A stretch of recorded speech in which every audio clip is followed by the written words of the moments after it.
Merci Madame la Présidente, mes chers collègues. Les entreprises sont certainement la première richesse de nos territoires. Elles embauchent, forment leurs collaborateurs, innovent et dynamisent ainsi les bassins de vie dans lesquels elles s'implantent. L'objectif de cette proposition de loi est de simplifier le droit des sociétés, facteur important de compétitivité pour nos entreprises. La proposition de loi de notre collègue, le sénateur Thani Mohamed Soilihi, de simplification, de clarification et d'actualisation du Code de commerce se veut utile pour les entreprises. Supprimer des obligations disproportionnées pour les entreprises par rapport à l'objectif recherché, alléger des contraintes inutilement lourdes et complexes, corriger des dispositions erronées, renforcer la sécurité juridique dans la vie des affaires, tout en préservant l'intérêt des salariés et des tiers. Déposée en 2014, cette proposition de loi est le fruit d'un long processus. Elle a été examinée par la Commission des lois du Sénat en 2016. Elle a été enfin inscrite à l'ordre du jour du Sénat le 8 mars 2018 pour être adoptée à l'unanimité, et j'espère qu'il en sera de même aujourd'hui. Notre premier chantier sera d'actualiser les dispositions qui, quoique bienvenues, je vous proposerai pour certaines de les supprimer ayant déjà été satisfaites par les lois Macron, Sapin II ou encore plus récemment par la loi de finances pour 2019 ou la loi Pacte. Le second chantier qui nous attend est une simplification du droit des sociétés en faveur d'un environnement juridique des entreprises plus clair et plus lisible et un allègement des démarches administratives et formalités afin de favoriser leur compétitivité. Pour être efficace, je vous propose de nous concentrer exclusivement sur le droit des sociétés selon la méthode utilisée par le Sénat, dans une démarche consensuelle, pragmatique et constructive, tournée vers l'intérêt des entreprises et dégager des partis pris idéologiques. Sans entrer dans les détails des 44 articles, je vais vous présenter les principales dispositions de cette proposition de loi.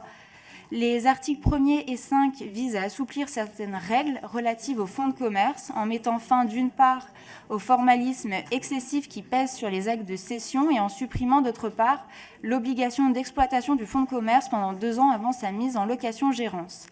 Les articles 6 à 18 comportent un certain nombre de dispositions qui clarifient et simplifient le droit applicable à l'ensemble des sociétés civiles et commerciales. Je pense ici notamment à l'article 6, qui prévoit la répartition des droits attachés aux parts de sociétés civiles ayant fait l'objet d'un démembrement entre usufruitiers et nus propriétaires. Dans une volonté d'harmonisation, l'article 10 bis A met en place un régime simplifié de fusion pour les sociétés civiles sur le modèle des fusions simplifiées entre sociétés commerciales.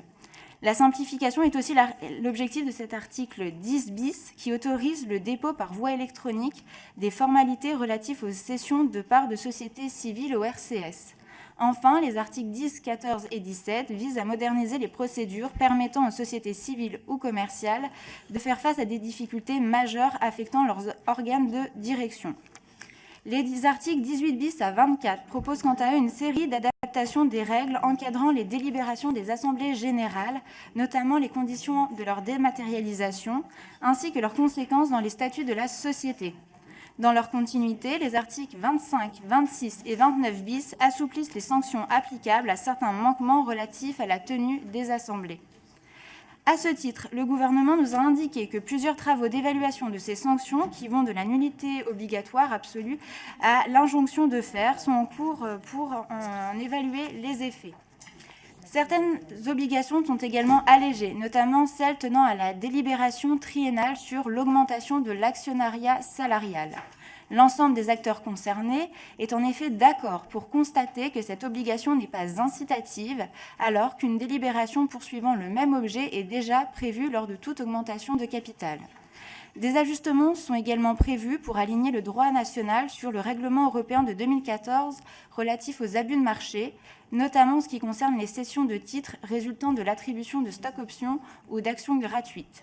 Enfin, les articles 36 à 40 simplifient un certain nombre de règles applicables aux sociétés par action simplifiée, recours ponctuel au commissaire aux comptes pour certaines opérations et extension des règles de majorité en cas de retrait forcé d'un associé. Les articles 50A à 57 comprennent diverses dispositions relatives au commissaire aux comptes pour clarifier, par exemple, les fonctions devant être exercées par des CAC dans les sociétés de commissaires aux comptes. Pour ma part, je vous proposerai quelques amendements visant essentiellement à clarifier la rédaction du texte et à tenir compte des dispositions adoptées dans le projet de loi PAC la semaine dernière par notre Assemblée. En effet, la volonté est d'avoir un vote conforme avec le Sénat qui a déjà entrepris un travail, comme je vous l'ai expliqué, de plusieurs années. Je vous remercie.